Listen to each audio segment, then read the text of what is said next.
my name is Ed Thompson. Welcome to the Evidentia tutorial series. Unlike traditional genealogy software that starts with a tree, Evidentia encourages us to start with a source. And the first step in using Evidentia is to identify your source. Think of identifying your source as creating a card for the card catalog.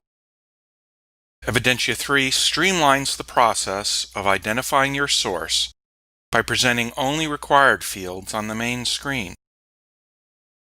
The next tutorial will explore the detail Identify a Source screen. But in this presentation, we will focus on the short path. On the Identify a Source screen, we start by giving our source a title.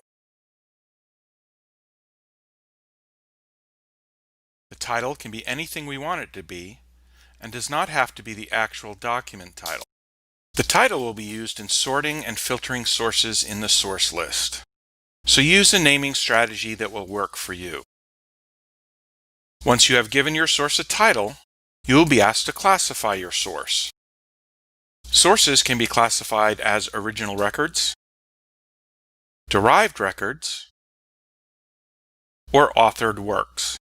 You can find out more about classifying your sources on the internet or in many popular books on genealogy standards. Once your source is classified, you'll be prompted for a citation title. Think of the source title as the title of a book, and the citation title as a title for the part of the book you are interested in. Evidentia pre-populates the citation titles with the source title plus -cite. I like to replace the last part with the name of the main person of interest. Use whatever title works for you. Just be aware that a source can have multiple citations associated with it. Finally, you will be prompted for a citation listing, a footnote. The citation listing helps you or someone after you know how to find the source and where in the source the information of interest can be found. The citation listing can be copied from another program and pasted into the box. Or you can double-click on the box to open a pop-up editor for entering your citations. We recommend using the Evidentia Template Manager, as it includes many advantages we will discuss in the next tutorial. Simply select the template type closest to what you need and fill in the fields. Notice how the prompts on the right change to reflect the data entered.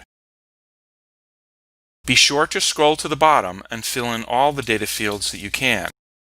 Once the data is entered, click the Save button. Once your citation is created, you will see it populated in the Citation Listing box. You should also see an entry in the source list for the source record, and in the citation list for that portion of the source record you are interested in. That's all there is to identifying your source. In the next tutorial, I will demonstrate an alternate method of identifying your source using the Detail Source screen.